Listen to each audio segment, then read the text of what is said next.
You got those articles I sent you? Yeah. Just for info. No, I appreciate that. Where's Try? He is in Florida.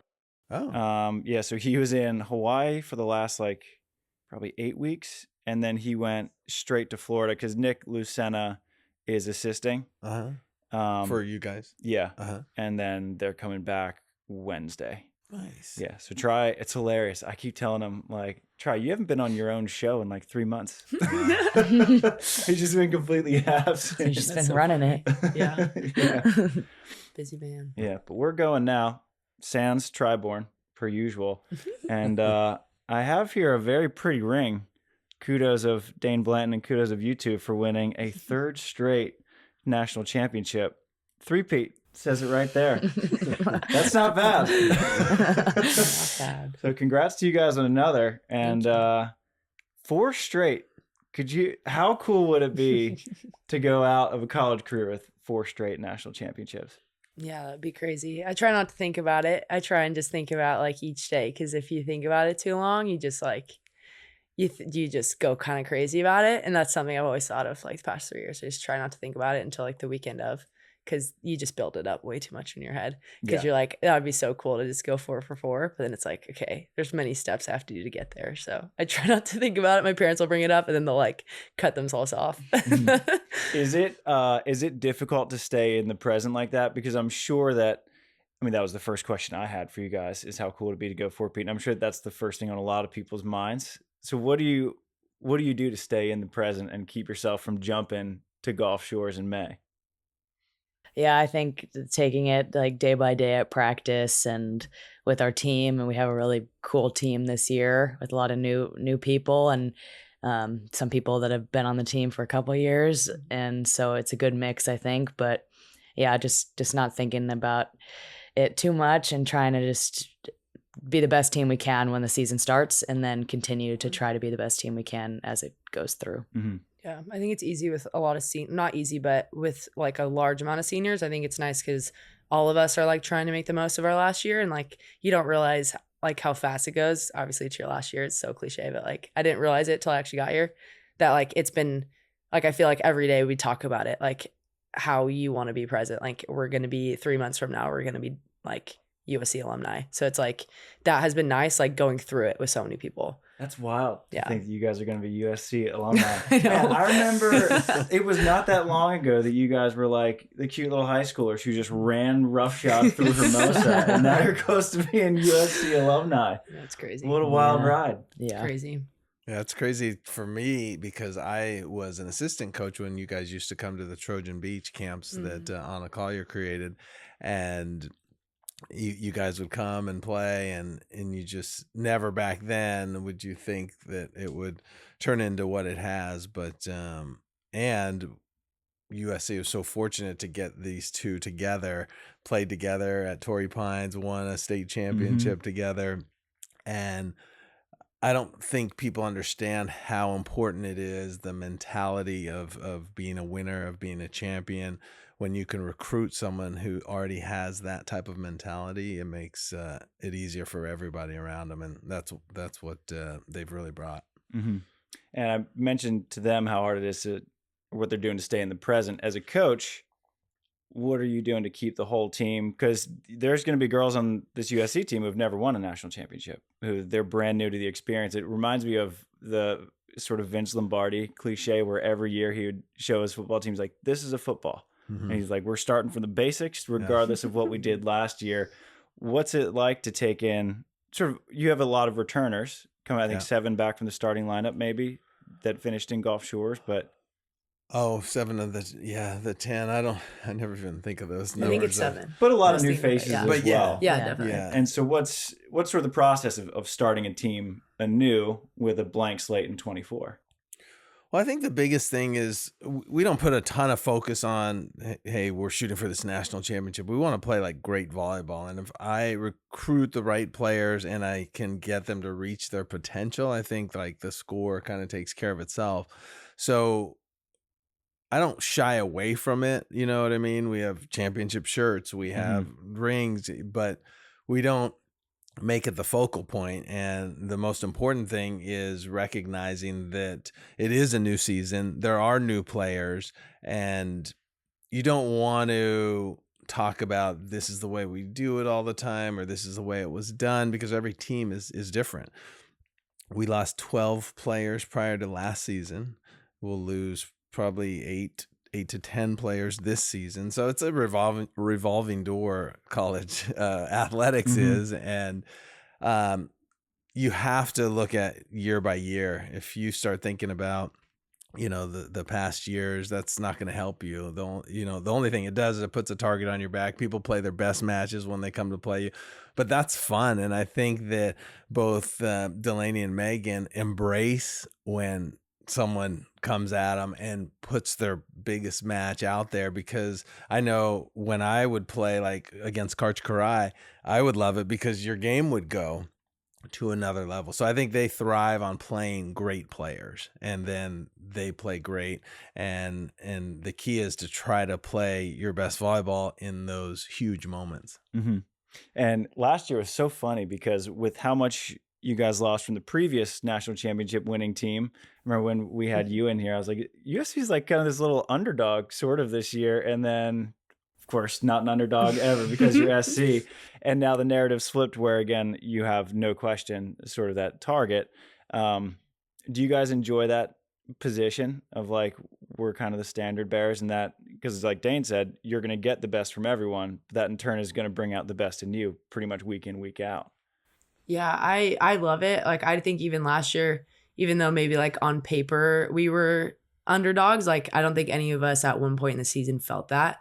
Like, I think all season long we still felt like we had a target because of having those like 3 letters on your chest. Like, you just know people are gunning for you, which is, I feel like it's actually nice because you kind of know what you're getting every match. Like, I've never felt one time in the past 3 years like walking onto a court feeling like I'm just going to blow through this, like, ever, no matter like what lineup I was in or where I was.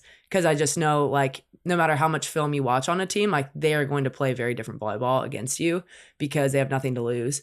And I think like that's been really nice, honestly, in practice. Cause like we know that. So like we all just gun for each other in practice. Cause like you want to like prepare your teammates as much as you can. And I think that's something we've been really like putting an emphasis on and like talking to the grad students about and our freshmen. Like, we go really hard in practice, and sometimes it almost gets too competitive, or like we'll have to debrief after and be like, I didn't mean that personally, or like, I just did it with the twins last week. We like sat down and I'm like, I'm sorry, I didn't mean that, you didn't mean that. Because like we practice how we play. It's like cliche, but that's like our whole thing. So I think it's nice because we've been really trying to push that. And I think it's been kind of like a shock to some people, like how aggressive we go, but it's because like we know that's what we're getting for every single match you play. Like, you don't have one that you just roll over. So I think, long story short, I think it's nice. Like, you know what you're getting, which is good. And I think that's sort of, it's kind of a winning culture, right? Of you have to go after each other in practice, because that's what UCLA isn't going to be worried about your feelings when they're trying to play you in Gulf Shores, right? And it reminds me of this great quote from Nick Saban, where he was talking to a high school recruit, and the recruit was talking about how am I going to get on the field when I'm behind an All-American, future NFL prospect? And Saban was like, those are the exact guys you want to be behind, because when you do get your shot, you're going to be up against the best in the world all the time in practice. You're going to be more than prepared. But it's always tough because you are friends and teammates. And so how do you foster that culture of, we're going to be cutthroat in practice, and then off the court, Nicole, I didn't mean it. Yeah. Kind of like Delaney said, I think the iron sharpens iron kind of mentality at practice is key for our team. And I learned it, and I'm sure Delaney did too. I learned it from Tina and from Julia and Hailey and all the seniors that we had when we were freshmen, and trying to keep that same culture even now, I think is a big part of why we're the way we are. And then last year, it was a grind. Like we weren't sweeping teams. We were squeaking by 3-2 a lot of the time, but it was always together as a team, which I thought was really cool. And we didn't really experience that freshman and sophomore year. It was a little more, not maybe dominant sometimes. It wasn't quite as much of a close match, but having that last season is kind of the belief that, yeah, even if it's close, we can still win. We can still push each other in practice and get better. And I think we got better from the first day of last year to the last day in Gulf Shores. And that's what we're trying to do this year as well. Mm-hmm. And just bringing up Nick Saban actually made me think of, I don't envy Kalen DeBoer filling in for Nick Saban at Alabama, but you sort of did the equivalent when you took over for Anna. I mean, no one had built a bigger dynasty in the sport. There was no slip. Just looking at, reading that story that USC wrote about you, how it's like Dain just never stops winning. What was it like filling in for Anna and taking over a program that was the most dominant in history, and then just not only sustaining it, but building upon it? Yeah, when I was a assistant coach, I dreamed if I could get a head coaching job, it would be at USC. I wanted to go to a school that really values excellence, not only on the court, but in the classroom, and that supports their program. And being an assistant coach, I got to kind of see how it worked out and how the system worked. And when I got there, a lot of pressure, right? Because you got to fill those shoes. Without Anna Collier, who knows if beach volleyball would be an NCAA sport. So USC has been all in from day one, built their facility in 2013. So last year was the 10-year anniversary of the facility. Wow. And hopefully we'll get another facility in the next few years, right? But the expectations were really high, and I kind of enjoy that as well. It's kind of nice when the cards are stacked against you. And when we started right before COVID, we were kind of groveling. We were like a 6-5 team before it got cut off. We had lost almost every one of our match or duels 3-2, and we really used that COVID year to recruit the right girls. Getting Julia Scoles to come over. Hailey Harward would have been my first recruit when she came over from Long Beach. Had to get Tina to come back after the Olympics. A lot of people said there's no way, but there was high pressure. But I try to foster an environment that cultivates what they were just telling you, going at each other hard, but you walk out of the facility and you guys are friends, you're teammates, but they know if they push each other hard enough, when it comes time to really compete, they can draw from those experiences of being tested already. And I think without that, we don't win championships. There's no way. But we've cultivated this environment and a culture, and I try to empower them to be a part of it. I ask them a lot of questions. I love input from them. I want them to be comfortable, but I also want to push them as well. And so creating the environment. And so I'm thinking about the future, and they learned from Julia and Tina. Now I'm trying to get the next generation to learn from them, because they're such special athletes. And this season, it'll be a real crash course for a lot of the younger players that will be taking over the team. I'm going to put a lot of pressure on them to extract and learn as much information. And they're great teachers too. You could have seniors that are just like, hey, I've been here, I'm over it. They're vested in making the future better. And it's a big family. You hear about the USC alumni and the family, but just our beach community, I'm trying to cultivate a family where people want to come back to play in the alumni game, and they want to go down the beach and support when we're playing. And it's a lot of fun, and I feel really fortunate. Yeah. Just think about the alumni that you guys have. Just recently we got Kelly Chang and Sarah Hughes, world champions. Tina Graudina almost won an Olympic medal. Julia Scoles won an AVP. Hailey Harward won an AVP. It's crazy just to think of all those alumni. Is it cool for you guys to sort of sit in USC and know that these were the positions that all those big names were once in as well? Yeah, totally. And it's cool for both of us. We both had the opportunity to play with a couple of those girls, and seeing where they are now. And I'm sure they have no idea the impact they had on us, as freshmen and sophomores.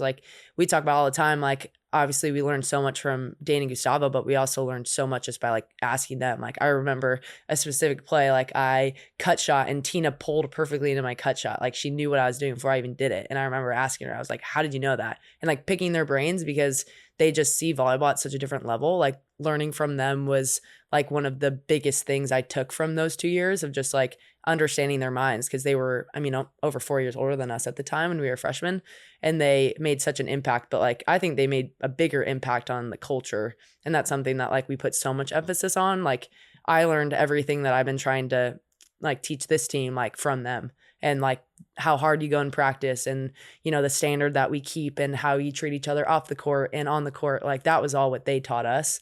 So I think that's important. Like they cared a lot, and we still see them all the time, which is really cool. And they always ask us like if they need anything, if we have stuff. Like I know like we try and keep stuff out of the team, and I'll call Julia for like advice on what should I do about this, like how would you do this. And I think it's just cool having them as a resource because they get it, but also they want the best for us, and they've taught us so much. So it's been a really cool thing to have them, because so many of them live 20 minutes away, like here.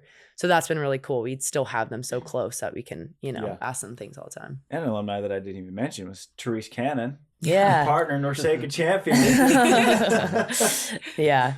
How fun was it finishing the season with T? Oh, it was really fun. She's great, and I think both of us being from USC, and she's won 2 national championships too, and she's also a student of the game and really wanting to learn, just like I am, just like our whole team is. So it was really fun. It's really fun to play with her, and yeah, our alumni are just amazing all around. It was fun to watch you guys. And did you know that you have a world-class defender? Oh yeah. You can put her anywhere on the court. She's anywhere. She's just a great volleyball player, and it's great that she's out there.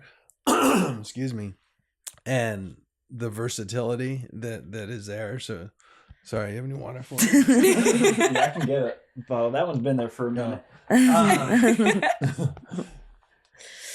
That's funny.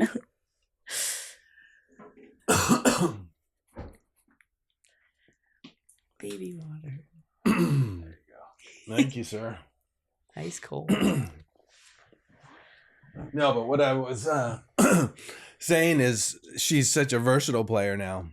And I think that, always blockers want to play defense. Defenders always want to block. And she's out there actually doing it, which is huge. But it creates a level of versatility for our team that she can play defense or she can block, and she's gotten really good at it. So no kidding. Yeah, really good. Thanks, I Dain. remember world champs night. I was like, all right, digs per set, Kristen Nuss, no surprise, Nina Brunner, standard, Cindy Tillman, yep, Megan Kraft, the blocker. It was lucky. It was a 3 weeks of defense crash course. I got lucky, but it's easy you behind can only get Terese. lucky so often. I remember talking to Terese about your guys' tournament in Paris, which that was your birthday, right? Yeah. Because you qualified, played great, and then you played 3 really good teams, really close. You went to 3 with Australia, And you Italy. went, like overtime with Kristen Taryn, and then 3 with Italy. Yeah. It's how useful do you think playing in those big time events is? It's not training. That's what you want. It's the level you want to be playing at. But to bring back to college where you're now in a leadership position and saying, hey, like, this is what the best in the world are doing. This is what we're trying to foster at USC.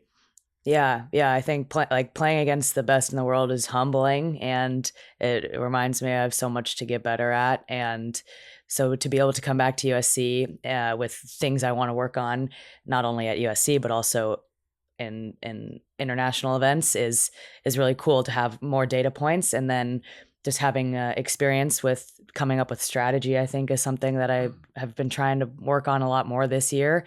Defensive strategy, serving strategy, just trying to win the chess match against your opponent. And as college gets better and better, you can't rely on hitting the ball as hard as you can anymore and overpowering teams, maybe like you could back a couple years ago. Now you have to be smarter than them too, and more efficient, and to have a better strategy. So I think that's something that's huge that I took away from that. And at this point, I mean, the gap between the highest level of NCAA and a mid-level professional player, it just keeps getting smaller and smaller and smaller, where it's almost no difference. I mean, when I watch Gulf Shores, I'm like, I'm watching a professional beach volleyball match. It's pretty cool.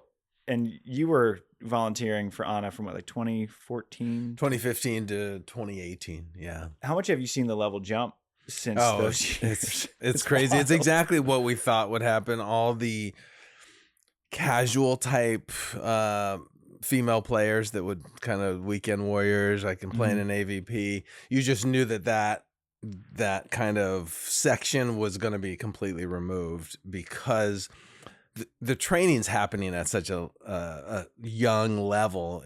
Formal training at 5th grade, 6th grade, 7th grade. You know, it's not just you're going down the beach and hitting around. A lot of people are getting trained by older professionals. And so by the time you get out of high school, some of these, players, I mean, they were doing it. Would you guys get a 5th in Hermosa? So, yeah. I mean, they were doing it in high school. So you just knew 4 years of college or a few years of college, it's just going to rise up. And it's happened. And I think it's given such a boost to the women's game. And it's so fun to see Kelly and Sarah back together playing. I mean, you mentioned, Scoles is the defending Manhattan Beach champion. And it's so cool, the system, because the training's there, and it was just, it's needed too. And it seems like the momentum is huge. The ESPN ratings were through the roof for our sport as well as indoor. And it's just a great time. All these pro leagues are starting indoor in the United States. It's a great time to be a women's volleyball player on the beach or indoor. And I think the momentum is huge, and we just all can contribute in continuing to grow it. Yeah. Did you guys catch any of the PVF this week? I did. It was pretty cool. It was awesome. It was like 11,700. Yeah, we have Shannon Scully, who played on our team 2 years ago, is playing, and so it was cool seeing her. I was pleasantly surprised. I wasn't sure what it would look like, because pro volleyball in the U.S. has never really taken, had a good foothold. But then it blew out the attendance record for pro volleyball event. And of course, Omaha. It's like, if you want to do something good in volleyball, just go to Omaha. Totally. Seriously. But it's cool. Is it fun for you guys to see too? Just as Dain mentioned, it's a good time to be a women's volleyball player, beach or indoor, because the TV ratings are going up, the interest is booming, the participation is enormous. I feel like you guys are at the frontier of this big boom. It's fun. Yeah, it'll be exciting. We were talking about it in the car on the way here. When it moves to Huntington next year, we're like, oh, it's going to be so different than Gulf Shores. And we feel like there's a big fan base there, but it's usually all family and friends. Where now when it gets moved to Huntington, I mean, basically the entire beach volleyball community is there in Manhattan Beach here, but an hour drive. So it'll be really cool to see how that affects it too, and how many young girls that might watch that go into volleyball because of that. And with the Olympics this year as well, I know that always is a big thing. People will watch beach volleyball and that'll boom. So I think this will be a really big year for beach volleyball after following such an enormous year last year for indoor. I think it'll be a really exciting year, because I just think a lot of things are clicking at a really good time. Everything's kind of overlapping this year of changes. So it's really cool coming, on our last year of college beaches, seeing the direction it's going, and talking to recruits who are looking at SC. I'm like, there's no better time to go into college beach volleyball or indoor for those girls that are trying to look to do both. It's the most perfect time, because it's booming in all sorts, and the opportunities that are going to be there, and the amount of, different universities that are adding beach volleyball too. It's every year I feel like there's just so many more. So it's definitely, it's cool to look back on how different it was from when we were seniors in high school. There's there's a sense of finality this year too, because as you mentioned, it's the last year in Gulf Shores, that's an iconic spot for college beach. How do you guys feel about it switching? Because in my heart, it's cool that was sort of the most random tradition. Who would have thought Gulf Shores, Alabama would be the national championship? But like you said, Huntington, it's a bigger beach volleyball spot. But then I don't know, it was a cool little tradition. I see both sides. How do you guys feel about the switch to Huntington? Yeah, I think it's going to be interesting. I'm happy that it'll be close so we can go watch as alumni and cheer on our team. But I think, like Dee said, it's definitely going to bring a different fan base than Gulf Shores, but Gulf Shores is special and it feels different when you go there. So it'll be a little sad, I think, to not go back there, but I think Huntington will make it look great and probably look similar to Gulf Shores with the grass and the cool things that they do, but it'll definitely be different. Yeah. Yeah, Gulf Shores is awesome, but it's hard to get to. Very. But once you get there and you're facing the water and just the colors, and it's almost like a TV set. It's like an oasis. And when ESPN comes in, they do put palm trees and they kind of make it look even more special. But it's absolutely beautiful. It'll be missed for sure. And you got to give a lot of credit to Gulf Shores because they were at the forefront of it. And I thought it was pretty cool that the NCAA awarded them the first 4 or 5 year, whatever it was, when it became an NCAA sport. They could have easily went a different direction, but the support down there, and I think, like Megan said, it'll be kind of sad not to go there. It's a special place, and hopefully we can go back there and create some magic again. Yeah, the sprints into the water will be a little chillier. Yeah, good point. It's just a little cooler than the Gulf of Mexico. It could be freezing. You don't care. Yeah, that's true. You get that opportunity to go in the water. I can never keep up with Delaynie. He's the first one. Is Huntington, is that like a long-term thing, or are they taking it? I think it's like a 3-year deal. Yeah, I don't quote me on that, but I think there is a term to it. Okay. I wasn't sure if like they were trying to make that sort of the new hub, or if they were going to rotate it around like how they do with the NCAA basketball, for example, where it's kind of a new spot every year. Yeah, I thought Gulf Shores might become like the Omaha of volleyball. Of college baseball. Yeah. So, but it'll be, I think you get an interesting reaction, right? When you're like, oh, our finals are in Gulf Shores, Alabama. They're like, because you just beach volleyball has not been the thing there. I mean, it has for us, but I think it'll be cool to come to the West Coast to see how it's received, and it's so much more accessible for fans. So it'll be good. It's part of the evolution. Yeah, and I think it'll be huge in Huntington. I think if they put it in Hermosa, it would be ridiculous. But I think Florida State might be like, listen, USC and UCLA don't need a home match for the national championship. Yeah, they travel so well though. Like, even though it'll be in California, like the LSUs and the FSUs, like they have such an enormous fan base that I don't even think it'll feel different. It's so cool that those schools, because like in the South, college sports are kind of religion, and it's awesome to see that they've adopted beach volleyball. It's like, that's a legit big fan base sport, and it helps because those two schools win so much. I mean, they've been knocking on the door forever. Yeah, absolutely. Who are the teams that we should be keeping an eye on this year? I think there's a lot. Yeah, we were talking about it the other day. Like, I think in the past you can name off like 3 or 4 that you're like, I feel like be gunning, but this year I think there's going to be a lot of girls. It's kind of like hitting the year where like you can't overlook anybody, because like even the freshmen coming in, like our freshmen this year, I mean, they have come in so mature and like volleyball knowledge, IQ. I was like, you are blown. Like, I don't even think I knew what you were doing as a freshman. Like, and it's been really cool just seeing the different like caliber of volleyball. And like, I'm sure a ton of freshmen will play at other schools, and, seeing like how, I just feel like it's changing. So I couldn't even give you a list. I think there's going to be a lot. Yeah. I think it's a really strong class that are seniors right now as well. Oh, there's tons of graduating. The freshmen, because so many times we're going over rosters and it's like, oh my God, they're still here. We got to deal with this. Yeah. But to Delaney's point, I think there's a lot of great teams. I mean, it will be solid. UCLA is always good. Florida State's going to be there. Loyola Marymount, Cal Poly, Hawaii, Stanford's got a lot of good players. And it just keeps growing. It keeps growing and keeps getting more and more competitive, which is awesome. But I think like you were talking about, like when you look at the freshmen now, the way they're coming in, and we get freshmen that some of them are taking their senior year off. They're graduating early and they're training to get ready for college. And it's interesting to see the trends. And I think there's a lot more players making that distinction, like I'm just going to play indoor or I'm going to play beach. And so they come in a little more prepared. And what I've always pushed at SC is, if you want to play both, we want you to come, here. We want to open that door, because if you know volleyball, you know volleyball. And I think it's just slight, subtle differences and reps.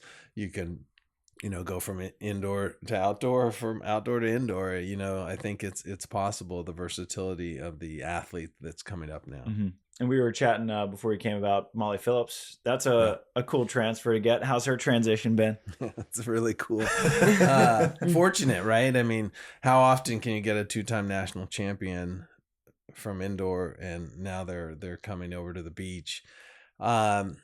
She reminds me of like the potential of like almost like an Alex Kleinman because of her height, and just putting up 6'4", 6'5". Is that right? Jeez. And just really coming to the beach, and she has a history on the beach as well, but she's come to our team with such an open mind. She's just been a breeze to work with, and she's just kind of fit right in. I don't know how you guys feel, but from my perspective, it's just like she was wide-eyed when she came in, just taking it all in, and now she's just ready to do her thing. And every day you see something click a little more, and you're like, oh wow. And she can be very dangerous. Yeah, she's a great human. She's been definitely like seamless, came in, and I don't feel like she skipped a beat, which is really cool. And obviously like incredible athlete, but even like better human. And I think she'll help like the maturity of our team a lot. And she's been, even teaching us stuff about, like ways they did stuff at Texas and things that, we can improve and stuff too. So she's been awesome. I think she'll only be a positive thing for us, which is cool. But I think that she comes in like that because of them being leaders and opening the door. It's not like, oh, this is our team, and oh, you want to come in on. It's just like open arms. Let's go. We're on the same squad, and I think that accelerates the her getting acclimated and really like blossoming. You can always learn from a winner, and she's won 2 national championships, and you can learn from that. It's cool that she came in with the humility to learn from you guys, though, and I think that speaks to the program that Texas put together as well. That she can come in and be like, you know what, I have things to learn on the beach. And I'm sure that it's always humbling when you go from a hard surface to one that moves. Yeah, definitely. But that's cool that you guys just embraced her with open arms. But that's just another in a long line of transfers that you brought in. I mean, you mentioned, was it Hailey or Julia that was your first? Hailey Harward.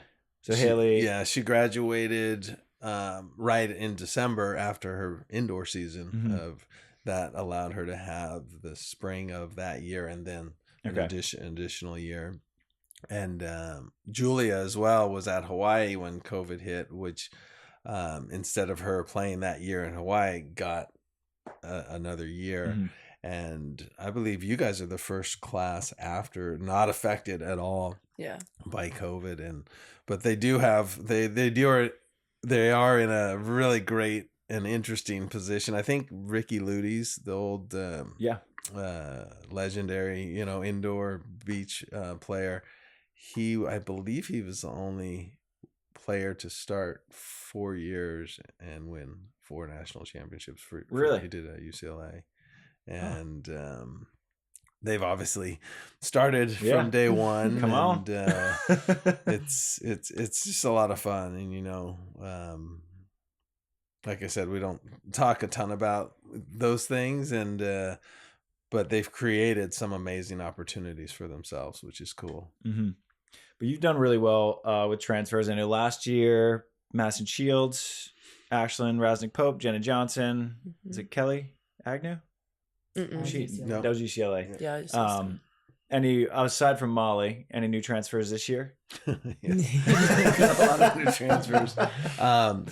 Maddie Kriz, who was on the ones with Zelania Hodel at Stanford. Okay. Spectacular defender and volleyball player. Also Grace Seitz, who was at LSU. She's really fun to work She's with. awesome. She's great. Ainsley Riddell from Cal. Okay.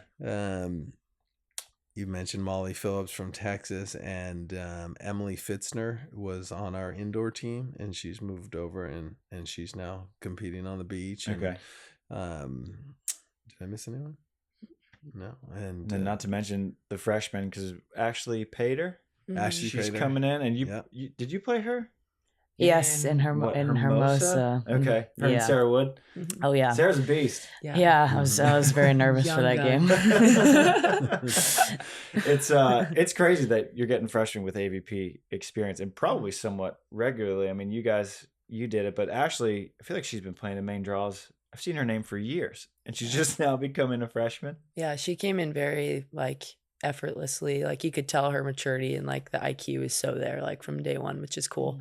She's been awesome. She's someone you'll just like don't even have to worry about. Like, she's doing the right things, and she's been super open-minded and has been trying to learn from all of us. And I mean, I'm learning stuff from her. Like she runs down everything. So she's been making me way better. And I think it's just so cool seeing someone like that. Like I talk about it all the time, like seeing her trajectory of where she'll go at USC will be really cool. Mm-hmm. So I'm definitely excited for her, and she's just been a great teammate. So we've really enjoyed her. Any other freshmen kind of notable entrance? We have 5, right? 5. Okay. 6 total. Yeah. 6 total. You're right. Yeah. Yeah, we have a They're lot. all great. We have great humans. All of them. Great. I mean, all of them are great, just volleyball players. Like, but even, I mean, they're all great humans. Like that is like the biggest thing. They all came in like very mature and very just like they knew what they wanted. They've been grinding. Like I remember last summer, they were texting me like, is this the right workout thing to do? Is this like they were doing our conditioning tests? I'm like, take a week to breathe. Like you just graduated high school, but they've been awesome, and they've been pushing us, and they've been so open-minded. And the cool thing is they've been asking a ton of stuff about like leadership too. We have a freshman from Texas named Hailey, and she's been awesome, just trying to ask so many questions, like not just volleyball, but like what are like keys of how you run this team? What are things that have worked? And like, it's cool because, we do have a big graduating class this year, and they'll be the people that, those freshmen and grad students will look to, when they'll kind of taking over the team. So it's been really fun. They've been a good group. And as a coach, how do you take all these, you have some of the core, then you have all these new transfers coming in from different programs and different cultures, and freshmen coming in. How do you just mold it all together every year? Do you have to take a different tack based on the personality, or do you sort of have this sort of template?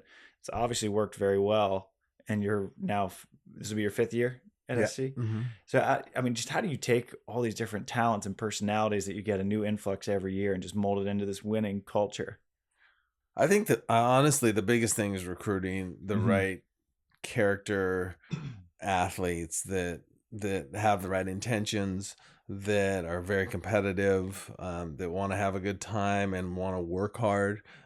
Like they mentioned, like Ashley Pater, she's just a workhorse, right? Mm-hmm. She just comes in, puts her head down, and does her thing. And I think if you put like-minded athletes together that kind of put ego to the side and are welcoming, like, hey, we're a squad and we're on a mission. And that's really been the formula. And you don't always get it right with the players that you bring in, but I think we've got it right way more than we haven't with, like how well spoken these two are, how respectful, and also, they have that ability to set the ego aside and do what's best for the group. And then it makes my job a lot easier. I can kind of back off. I mean, the idea is to get them to, because beach is kind of it's not an individual sport, but once you get out there on your own, you got to be able to make decisions. And when you're playing 5 matches at once, it's not like you're going to always have a coach there. And so I want them to be fully prepared when that instance hits. And, to answer your question, it's the type of athlete you bring in, and the mentality and the work ethic and all those things, because I've seen teams that it's very different. It's very different. So just trying to create that environment. I think we've been able to do it, by getting athletes like this. Mm-hmm. Yeah. Can it be an obstacle to recruit if you're a hotshot freshman coming in, You're like, well, how am I going to play behind Megan and Delaney and the Norses and whoever else may be coming in? Because it's like, you're not any good coach. You're not going to be in a position where you say, yeah, I'll guarantee you this spot, because you might get beat out for it. Has that been a challenge recruiting, or is that almost a tool where you're saying, you know what, I can't guarantee you a spot, but you're going to be going up against some of the best players in the country every day at practice? Well, I think for me, and I think they could answer it better, because I don't want to, it only works if they think it works, right? And I try to be very fair. I don't care if you're on scholarship. I don't care if you're not on any scholarship. If you can perform and play within the system, then I kind of let the players decide in terms of their ability. Would that be fair to say? Yeah, definitely. I think like a lot of people come for like culture reasons too. I think a lot of the grad students who I've talked to the past couple of years, like they want to be a part of something where they see that like we are all very like-minded people. And I think he's done a fantastic job of just recruiting like the right humans. Like I think he puts a lot of emphasis on like the human being beside the athlete, because like the athlete will come with the training we do. Like Madison Peel, our strength coach, is incredible, and she's changed all of us. Like everybody's vertical and how quick, like she's done an incredible job. And obviously with him and Gustavo and Emily as coaches, like you're going to get the volleyball. I think it's just like, if you can get the human that is willing to put the ego aside and like get humbled. And I think like that's something I learned freshman year. Like I was getting so humbled, but I was like, I'm getting so much better because like I'm getting demolished by these older players. Yeah. And I think that's huge. And I think our team this year in particular, like top to bottom, I haven't been a part of a group where 1 through 22 are just girls who like want to play, want to be a part of something, want to make it a special year. And I think that's the biggest thing, is just our culture. And every year we start from scratch. Like even though we've had a similar outcome, every culture has been super different, because you just have different individuals and ways you have to treat things and ways you go about things, which I think is really cool. And just seeing like what works for people. And I like taking things from, Ainsley from Cal and having LSU and Stanford backgrounds, and like picking what worked for them has been really nice, and like learning what maybe hasn't worked, and maybe if they see similarities and, learning from them. So that's just been the biggest thing for me. I think we've learned so much from each other, and like everybody has put their ego aside 100%. Like people like want to just learn from each other, which has just been a really cool environment to be a part of. Virtuous cycle when that happens. Yeah, absolutely. How would you describe the USC culture, Meg? Yeah, I think it's amazing. I was about to add on to you, D. I think D and Nick are captains, and Nick Norse, and they do a really, really, really good job. And they've learned, we all have, but them especially as like the head captains, they've learned through Tina and Julia and Sammy and all the people that have been captains when we were younger. And they're doing a really good job of not only organizing things and like making sure logistics are a go, but they serve the team. And I think the idea of serving each other and working for each other and lifting each other up is kind of their first go-to, and you can really feel it. So you guys are doing a great job. And we've mentioned the sort of lack of ego in the whole USC program. And Meg, I have to say, it is incredible to see how soft-spoken and humble you are.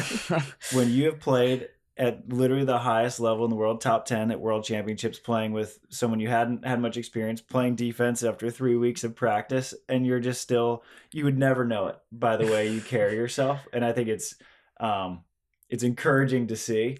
And I enjoy watching you play and succeed, because I'm like, she's the most humble athlete out there. Thank you hear it from all the freshmen. It's my favorite thing is when freshmen come in and they're like, oh my God, it's Megan Kraft. And they talk to her and they learn from her. And it's like, you'd have no idea what she's doing, but obviously like the most humble human. And I think she doesn't give herself credit for like the leadership she does, because I think so many people literally just watch and like learn from her, and the way that like she speaks when she needs to, she helps when she needs to. And like she's played such a huge leadership role of just like lead by example, which is kind of what Tina was for us. Like she was our lead by example, like captain. Like you watched her and you learned from her, and you're like, that's how you do it, and that's how you don't do it. And I think she's been a huge, like, especially for our blockers, we have so many blockers this year that I think they've just watched and like learned how she does it, because obviously it's so effortless.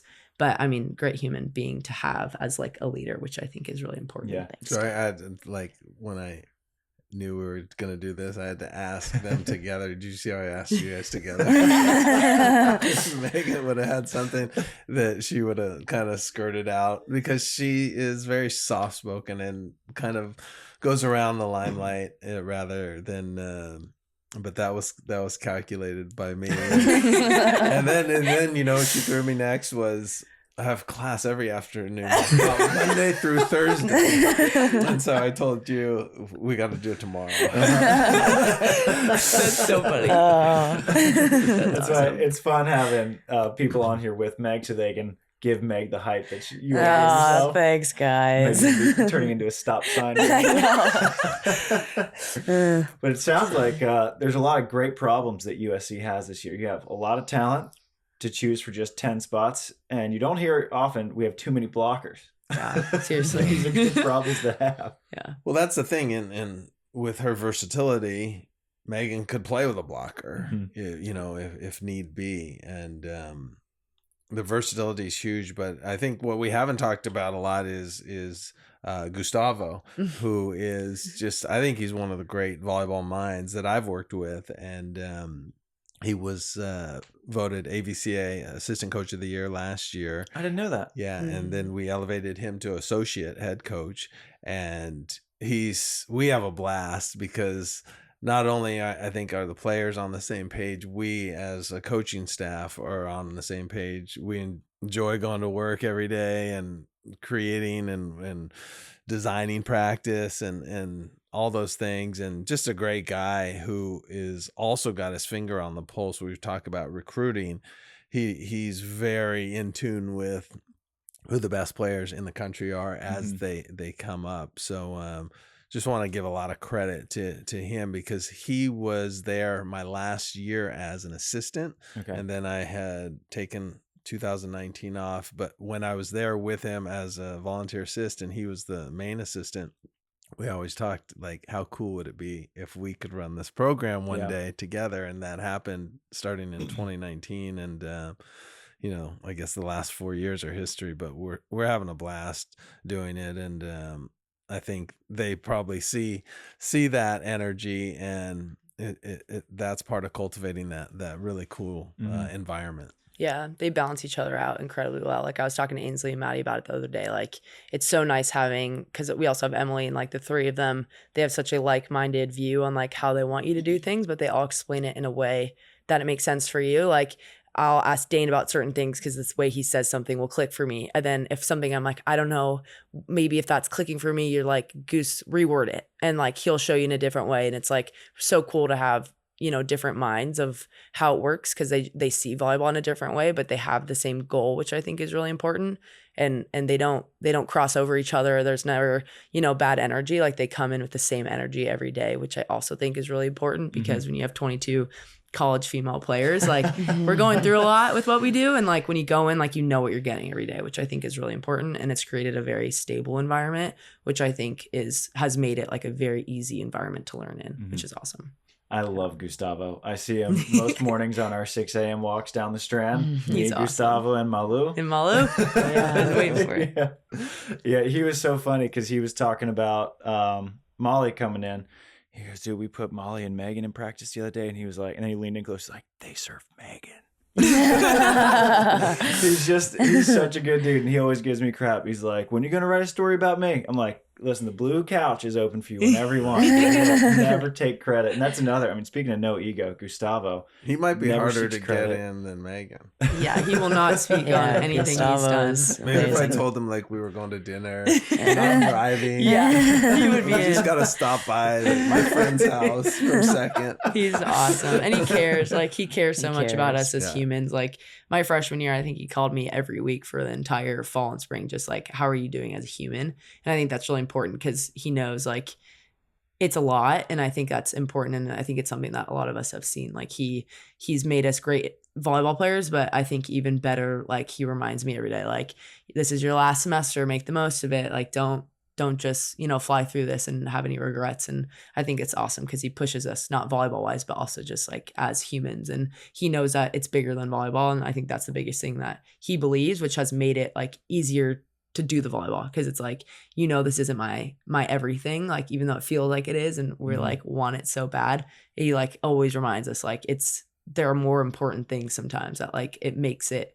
volleyball not the scary thing, like it makes volleyball the calm thing, which is really nice. Yeah, it's like that great Eleanor Roosevelt quote. I think it was Eleanor Roosevelt, but no one cares how much you know until they know how much you care. And that's cool that you have an assistant coach and a head coach that cares about you more than just volleyball players. When you graduate, say, all right, next, reload. They care about you guys as human beings. And I think that's so important at the college level. Not that it's not at the professional level, but you guys are developing human beings, and then you're going to go out into the real world. And I feel like the SC program continues to churn out people who become well-adjusted human beings and not just volleyball players.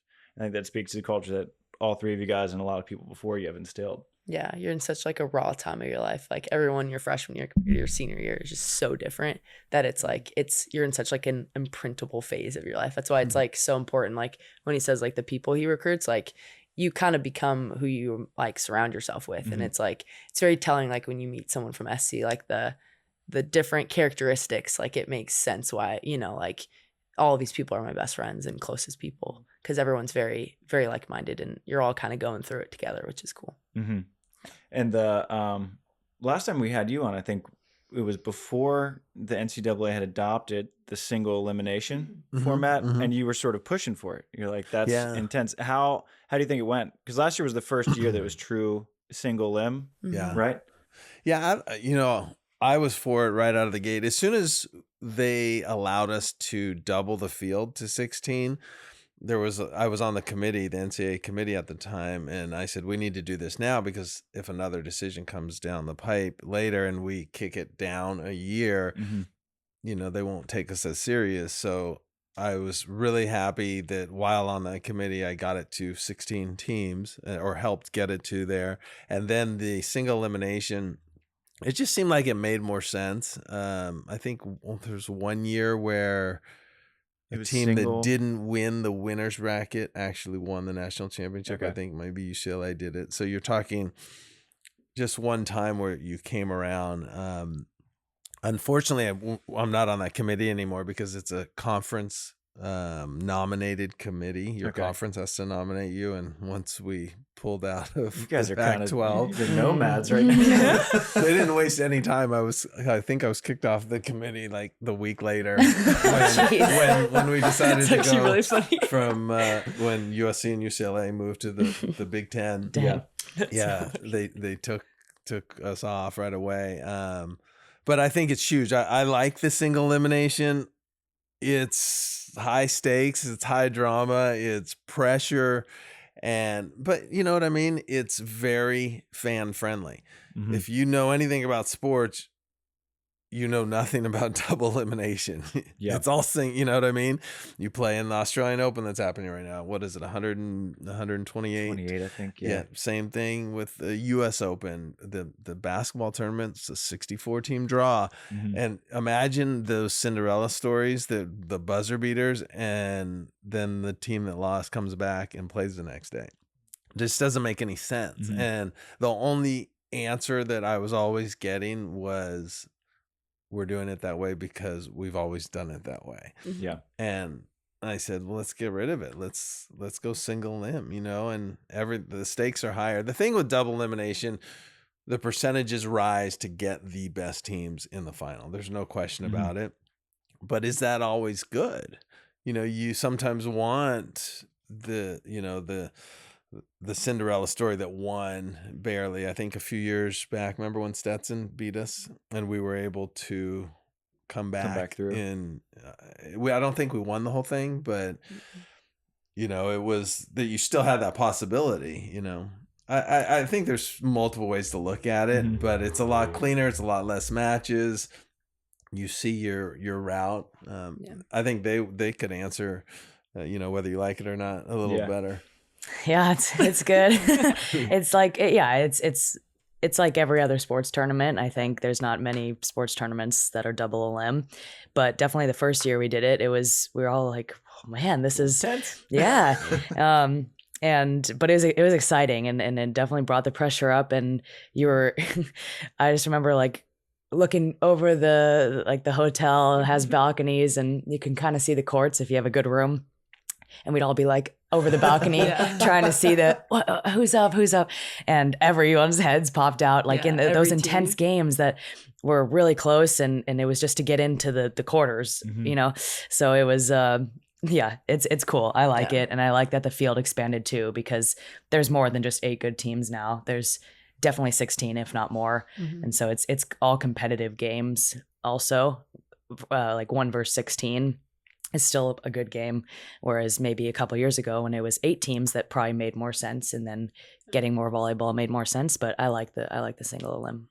It's intense. I mean, and at the end of the day, anything but pool play, I'm happy with it. There's nothing harder to explain than what goes on in pool play. Yeah, because even like the World Championships, once you get out of pool play, it's single elim. But the Czech Republic went 1 and 2, and people were like, "Well, how are they coming out of pool play? They just lost twice. They ended up winning the World Championship." It's like, geez, like it's so hard to follow. Theo and Trevor's comeback and gosh, like squeaking out. That was nuts. Even me and Terese, we shouldn't have made it out, but and you ended up winning pool. yeah. So we like won our game, and we're like, I hope we got 3rd. And it was just points. And why don't they just do the modified pool play where it's like that mini bracket? Because modified with a 24 team, people have figured out that if you win your first, your second doesn't matter. Okay. And so one tournament, there were 6 forfeits in the second round. Oh wow! And so it didn't matter if you won that second one, you were going to be on the same place. It supposedly gives you like an advantage that you're going to play a worse seed. But at the highest level, all right, so you're going to play Herrera Gavira in the first round instead of Perisic Schweiner. It's like, all right, pick your poison. You got 5-time Olympians versus the world champions. So people were just like, we're just not going to play an extra match. Yeah. And it was hilarious because in China, Theo went to forfeit against Adrian Heidrich and Leo Diller of Switzerland, and Heidrich beat him to it. And so they ended up rock, paper, scissoring, and the loser won the match. It was they were trying to lose because they knew that Spain had lost their first round, and so they were going to come out as a 3 seed. And Theo was like, the only way we're going to play Spain, the only team we don't want to play in the first round, is if we go 2-0 in pool. So we were trying to forfeit before they could. So ideally, would single limb work? Single Or just a double limb. Yeah. Get rid of pool play altogether. Yeah, I think a 24 team tournament causes a lot of problems, because if you have a double elimination, you run into a same problem because this happened to me, I think 3 years in a row in AVP Hermosa. It was a 24 team draw where you win your first, then you play a top 8 team, and if you lose, you go backwards to as if you had never won at all. And so modified pool is sort of similar thing where if you win your first, there's no point in playing out your second. So I think if it's divisible by 16 or 8, 16, then you can do a single, you can do double, you can do modified pool, and it's going to work out. But 24 team is just kind of a weird. It's got to be a full bracket. Yeah. Got it. So if the NCAA expands again, I hope they don't hit 24. Yeah. Don't go to 24, go straight to 30. Yeah, when you get allowed back on the committee. So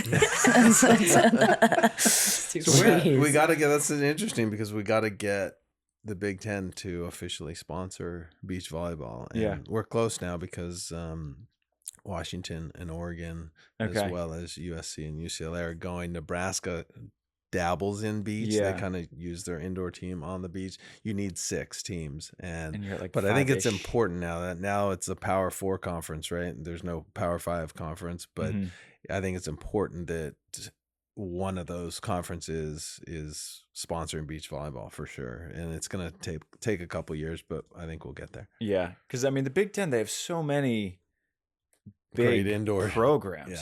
I mean, because you got, Penn State was historically dominant indoors. Wisconsin, you said Nebraska dabbles. They're like kind of a half beach program. My alma mater, Maryland, they've had a pretty decent indoor program for a while.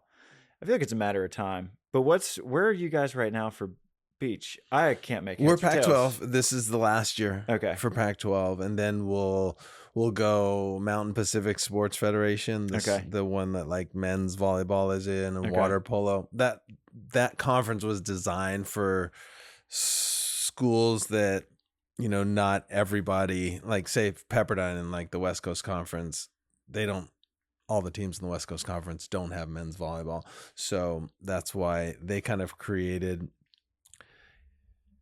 a conference where, I don't know. Does that make sense? Yeah.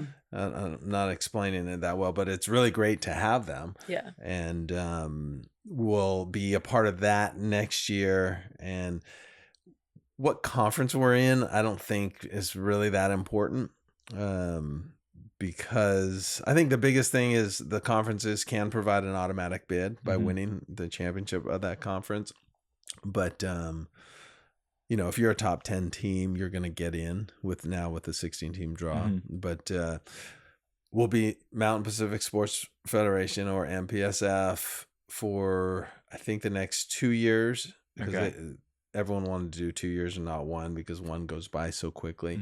And then hopefully, if I do my job and other coaches do their job, we'll have 6 teams in the Big Ten. Okay. That'd be so cool. We'll go from there. Who do you think would be the next school to add from the Big Ten? That's a tough one. I can't even keep track of who's in the Big Ten anymore. Big Ten, like there's Penn State, there's Wisconsin, there's Nebraska, there's Minnesota. Ohio State. There's Ohio State. Yeah, that would be Michigan. Ohio State, Michigan, Indiana. There's Michigan State as well. Michigan State. I feel like Michigan should have some extra money now, winning a football national championship. Let's give Beach a couple $100,000, start them up. Because I mean, you're talking such about an easy school to sell. It was the Pac-12 and the Big Ten for women's volleyball. I think without question, those are the 2 strongest conferences, and now technically they've merged in a sense. And so they know volleyball. It's just a matter of moving over to the beach side. You got to think like beach isn't even 10 years old in the NCAA, so there's a long way to go, but I think we're in a really good place. Yeah, well, the pace and trajectory is crazy, because I remember when it was introduced as an AVCA sport, they needed like maybe 40 schools to adopt it in 4 years, 6 years, and they hit it in like a year and a half. Right. And so technically still the fastest growing sport in NCAA history. It's crazy. So it's fun times. Yeah. Then this is like so much finality. Last in Gulf Shores, last of Pac-12, last dance for you two, trying to make it 4 straight. It'll be fun to watch. Yeah, we're excited about it, and we can't believe we're so close to starting the season. Totally. Yeah. Again, the time goes by so quickly. Yeah. When do you guys start? Late February. We'll kick off the year this year in Hawaii. Nice. Again, some great teams: Stanford, UCLA, Hawaii, LMU, and Hawaii. Oh, that's packed. And that'll be all right in late February, and then we'll be rolling. Nice. Well, I'll be following along as much as I can from the road, probably quite a bit. Yeah, you'll be busy. Busy man. Well, thank you guys so much for coming back on. Great to see all 3 of you again. Thank you. Dain, next time we have you back on, I kind of expect to see what the 4th one looks like. But I gotta bring you a shirt too. I totally forgot. To bring you the 3-peat. The 3-peat shirt. For sure. So funny. Yeah. Well, thanks again, guys, Thank and you. good luck this year. Thank you. Appreciate it.